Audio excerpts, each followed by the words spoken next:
Hello and welcome to Northeast PSC. Welcome to today's session. Today we'll be discussing about olive ridley turtles. ये UPSC के GS3 paper के साथ जुड़ा हुआ है, ठीक है. एनवायरनमेंट के एक बहुत ही इम्पॉर्टेंट टॉपिक है और ये काफ़ी समय से ये न्यूज़ में है और ये इंडिया के संदर्भ में with respect to India it is important topic. So हम लोग कोशिश करेंगे कि इसको एक बहुत स्विफ्टली इस टॉपिक को ख़त्म करने की कोशिश करेंगे, ठीक है. Olive ridley turtles. चलिए आगे बढ़ते हैं आज के डिस्कशन के साथ. सो कॉन्टेक्स्ट ये है कि ये न्यूज़ में क्यों है. तो ऋषिकुल्या बीच ये उड़ीसा में है. ये इंपॉर्टेंट है कहाँ पर पाया जाता है. तो एक तो हो गया आपका उड़ीसा ऋषिकुल्या बीच. तो यहाँ पर क्या देखा है कि बहुत बड़े मात्रा में highest ever congregation of olive ridley sea turtles, जो आपका ये एक टर्टल्स होता है, ठीक है. इस तरह के टर्टल्स की जो आपका वो है असेंबलेंस हुआ है, ठीक है. भारी मात्रा में एक साथ आना, ये हाईएस्ट एवर कॉन्ग्रीगेशन, सबसे बड़ी मात्रा में यहाँ पर ऑलिव रिडली टर्टल्स को एक साथ देखा गया है. Millions of baby turtles have emerged from their egg shells. So millions of new species or newborn babies that have been observed in this particular place, and this thing is and started their journey towards the Bay of Bengal using vast seawater routes. So this is why this particular topic was in news, okay. But if we are talking about olive ridley turtles, why are they significant? What is their importance in our environmental discussion? So first of all, Rushikulya beach, if we are talking about this beach, it is not a wildlife sanctuary. First of all, you must know that it is not a wildlife sanctuary, but yet turtles feel safe to carry out mass nesting at this place. So wildlife sanctuaries, if we are talking about wildlife sanctuaries, these are specifically designed or managed in such a way that wildlife feel comfortable और उनको किसी भी तरीके के threat से बचाने की कोशिश किया जाए, ठीक है. ये वाइल्ड लाइफ सेंचुरीज का मकसद रहता है, मगर ऋषिकुल्या बीच ये नेचुरली ये सारा काम कर रहा है. The successful mass nesting and hatching indicates that a healthy marine ecosystem and a conducive environment for sea turtles to lay eggs. तो ये ऋषिकुल्या बीच जो है ये एक बहुत ही हेल्दी मैरीन इकोसिस्टम का एक एग्जांपल है और यहाँ पर हम लोग कहते हैं सी टर्टल के जो आपका एग्स हैं वो यहाँ पर सक्सेसफुली हैच किया जा रहा है. The successful hatching of many olive ridley turtles is a positive sign for their conservation. तो ये बताते हैं कि we are moving towards a right direction with respect to conserving this population of olive ridley, okay. So olive ridley turtles होता क्या है अगर इनके बारे में हम बात करने की कोशिश करें, ठीक है. These are the smallest and most abundant of all sea turtles. बहुत important पॉइंट है ये, आपके लिए एक पोटेंशियल क्वेश्चन बन सकता है. यहाँ पर आपको स्मॉलेस्ट के जगह आपको लार्जेस्ट बता देगा, ठीक है. जितने सारे लोगों को नहीं पता है या फिर पढ़ा है सुपरफिशियली और इस टॉपिक के बारे में नहीं पता है, एटलीस्ट आप इमेज याद रखिए. इमेज जब आप देखेंगे you will see that this turtles are really small. So these are the smallest of turtle species and they are found in the abundance number, you know, they are found in the highest number, okay. And these are carnivores, okay, and get their names from their olive colored carapace. तो ये उनका जो colour है उस colour से इनका नाम आते हैं और ये they are carnivores, not herbivores but they are carnivores. So they are best known for their unique mass nesting called arribada. तो ये एक बहुत ही इंपॉर्टेंट टर्म हो जाता है again for your examination point of view कि अरीबाडा जो है it is associated with which are the following species. तो आपको वहाँ पर पूछ देगा कि फॉक्स पूछ देगा, सी काउ पूछ देगा, सी हॉर्स पूछ देगा, फिर ऑलिव रिडली टर्टल्स. तो you need to know that arribada क्या होता है. It is a process of mass nesting. It is a process of mass nesting. बहुत बड़े मात्रा में अंडा छोड़ना और उसको अल्टीमेटली छोड़ देना 40-50 वीक्स 40-50 दिन के लिए, ताकि उसमें से फिर बच्चे उभर के आए. सो इनकी हैबिटेट के बारे में बात करें, they are found in warm waters of the Pacific, Atlantic and Indian oceans. तो ये इंपॉर्टेंट एक क्लासिफिकेशन की, they are found in the warm waters not in the cold waters, ठीक है.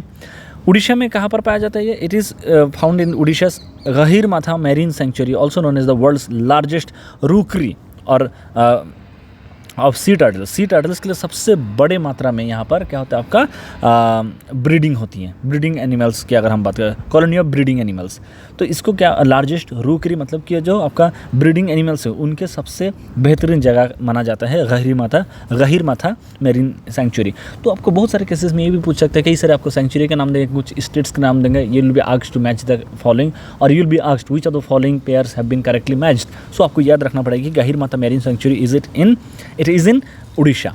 ओके, अगर हम प्रोटेक्शन स्टेटस की बात करें, wildlife protection act of 1972 जो गवर्नमेंट ऑफ इंडिया है उसमें इसको शेड्यूल 1 में रखा गया है। शेड्यूल 1 में अगर रखा गया है इसका मतलब यहाँ पर गवर्नमेंट ऑफ इंडिया के द्वारा इसको हाईएस्ट प्रोटेक्शन देने की कोशिश किया जाता है। ठीक है, हाईएस्ट प्रोटेक्शन देने की कोशिश किया जाता है। क्यों?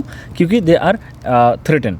ठीक है, उनको चैलेंज है उनके सर्वाइवल में, इसलिए उनका हाईएस्ट प्रोटेक्शन दिया जाता है। IUCN रेड लिस्ट में इनका जो स्टेटस है इट इज़ वल्नरेबल और साइट्स के लिस्ट में भी अपेंडिक्स 1 पे है। तो इसके ऊपर काफ़ी अच्छे लेवल पे एक प्रोटेक्शन और एक कमिटमेंट दिखाने की कोशिश किया जा रहा है कि इस स्पीशीज़ को हमें क्या करना है, प्रिजर्व और कंजर्व करना है। तो आप देख सकते हैं अगर ये इंडिया का मैप देखें, ये मैप यहाँ से अगर हम कट आउट करके लेके जाएंगे तो ऑलिव रिडलीज नेस्टिंग जो बीच है ये यहाँ पर आपको देखने के लिए मिलेगा। ठीक है, very close to West Bengal के नज़दीक। फिर वहीं पे आपको गहीर माथा जो है आपका गहीर माथा मैरीन सेंचुरी आपको देखेगा। उसके अलावा POSCO port site, mass nesting beach, ये सारे मास नेस्टिंग बीच हैं। ठीक है, ऋषिकुल्य रिवर यहाँ पर हो गया, महानदी रिवर यहाँ पर बे ऑफ बंगाल में आता है, पारादीप हो गया, धमरा, देवी रिवर, ये सारी चीज़ आप देख सकते हैं यहाँ पर मैप से। थ्रेट क्या क्या है, इसको क्या क्या चैलेंजेस है, इस पर्टिकुलर स्पीशीज़ को क्या क्या थ्रेट्स है। ह्यूमन कंजम्पशन, पहली बात तो ये है कि लोग इसकी जो गोश्त है, इसको जो शेल है, इसका जो लेदर है, इसके एग है, इसको बहुत भारी मात्रा में खाते हैं और इसको कंज्यूम करते हैं। तो लोगों से सबसे बड़ा इसको थ्रेट है। दूसरा क्या है, मेरीन पोल्यूशन एंड वेस्ट। हम लोग क्या करते हैं कि हम वीकेंड में चले जाते हैं गोवा, हम वीकेंड में बीच में चले जाए, पार्टी करते हैं, पूरा एकदम तरह तरह का पार्टी करने का जो हम लोगों का जो रेसिड्यू होता है वो हम लोग उधर ही छोड़ के आ जाते हैं। It is not we as an individual but this is the practice that we are seeing all across the world. So this is leading to the increase of marine population, marine pollution. Okay, तो ये बहुत बड़ा threat है आपका जो आपका marine species है। ठीक है, क्योंकि plastic, fishing nets, discarded nets, polythene and other garbage by tourists and fishing workers threaten all the sea turtles. बहुत सारे केसेस में क्या होता है, आप नेट लेके जाते हैं, फिशिंग करने के लिए जाते हैं, लेकिन नेट आपका फट जाता है तो आप उसको नदी में ही फेंक देते हैं, and that kills a lot of sea turtles unknowingly. Okay, फिर फिशिंग ट्रॉलर्स की अगर हम बात करें, जो मेरीन रिसोर्सेज की अगर हम बात करें, इसको ओवर एक्सप्लॉयटेशन अगर करेंगे तो ये क्या करेगा, ये आपको जो इसकी जो पॉपुलेशन है इसको बहुत ज़्यादा थ्रेटन कर देते हैं। ठीक है, over exploitation of marine resources by use of trawlers often violates the rule to not fish 20 kilometres within a marine sanctuary. तो ये एक चीज़ है। दूसरा उसके अलावा क्या है, there were injury marks on many dead turtles indicating they could have been trapped under trawls और गिल नेट्स। तो ये ट्रॉलर्स और गिल नेट्स की वजह से बहुत सारे जो आपके स्पीशीज़ उसको चोट पहुंचा है, ये आपको वेरीफाई किया जा सकता है if you look into the dead turtle that has been found. तो यहाँ पर एक इंटरेस्टिंग वो है पॉइंट है, बेहला टर्टल कंजर्वेशन अवार्ड। ये क्या होता है, ये 2006 में इसको इस्टेब्लिश किया गया था। एक इंटरनेशनल लेवल पे इसको ऑनर किया जाता है कि अगर आप टॉर्टोइज या फिर फ्रेश वाटर टर्टल को अगर आप कंजर्व करते हो उसके लिए आपको ये अवार्ड दिया जाता है। इसको टर्टल कंजर्वेशन का नोबेल प्राइज़ कहा जाता है, which is this Behler turtle conservation award. तो हो सकता है आपको 3 स्टेटमेंट वाला एक क्वेश्चन पूछे और उस क्वेश्चन में आपको बता दे कि ये जो बेहलर टर्टल कंजर्वेशन है it is associated with the protection of tiger species. हो गया ख़त्म। ठीक है, अगर आपको नहीं पता then you will be in a fix. So you should know the Behler conservation award बोलेगा, टाइटल नहीं डालेगा, टाइटल डालेगा तो ऑब्वियस हो जाएगा। तो इस तरह से आपको आपके लिए पूछा जा सकता है। So it is presented annually by the Turtle Survival Alliance, IUCN, Tortoise and Freshwater Turtle Specialist Group, Turtle Conservancy and Turtle Conservation Fund। ये सब मिलके ये अवार्ड का हर साल प्रोवाइड करते हैं। ठीक है, इंडियन गवर्नमेंट के द्वारा कुछ इनिशिएटिव लिया गया है। वो क्या क्या इनिशिएटिव है?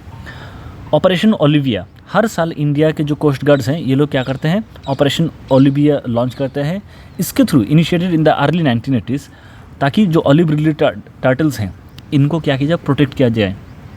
As they congregate along the Orissa coast for breeding and nesting from November to December. तो हर साल नवंबर दिसंबर के टाइम में जब ऑलिव रिडली टर्टल्स बहुत ज़्यादा मात्रा में क्या हो जाता है उड़ीसा के कोस्ट में आते हैं, तब उसको प्रोटेक्ट करने के मकसद से यहाँ पर हम लोग क्या देखते हैं कि ऑपरेशन ओलिविया लॉन्च किया जाता है। It also intercepts unlawful trawling activities. अगर कोई भी वहाँ पर ट्रॉलिंग कर रहे हैं उसको क्या किया जाता है, प्रोहिबिट करने की कोशिश किया जाता है। फिर TEDS क्या है, mandatory use of turtle excluder devices. मतलब कि एक्सीडेंटली अगर आप टर्टल्स को हो सकता है कि कोई आपके मूवमेंट की वजह से एक्सीडेंटली टर्टल्स का डेथ हो सकता है, तो ऐसे में उस डेथ को रिड्यूस करने के लिए उड़ीसा गवर्नमेंट ने क्या बनाया है, एक mandatory for trawls to use TEDS, a net specially designed with an exit cover which allows the turtles to escape while retaining the catch।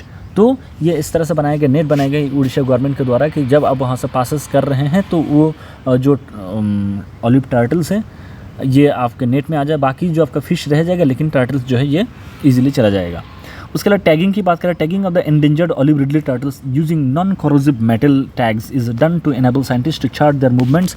तो कुछ ऐसे टर्टल्स है जिसके ऊपर कुछ थ्रेट है तो उनको टैगिंग किया जाने की कोशिश किया, जो उसको उसके मूवमेंट को ट्रैक करने की कोशिश किया जाएगा ऐसे डिवाइसेस के थ्रू, जिसके वजह से कोई बहुत सीरियस हार्मफुलनेस उसके सर्वाइवल के लिए ना हो। तो ये सारी चीज़ें हम लोग कह देते हैं ऑलिव रिडली टर्टल्स के साथ जुड़ा हुआ हम लोग देख सकते हैं। और ये एक काफ़ी छोटा टॉपिक था और हम कोशिश किए कि जितने भी इंपॉर्टेंट चीज़ था आपके समक्ष रखा जाए। If you have any difficulty in understanding or if you have any observation to make, please let me know in the comment box. I will be more than happy to respond to your queries. That shall be all. Thank you so much. See you in the next video.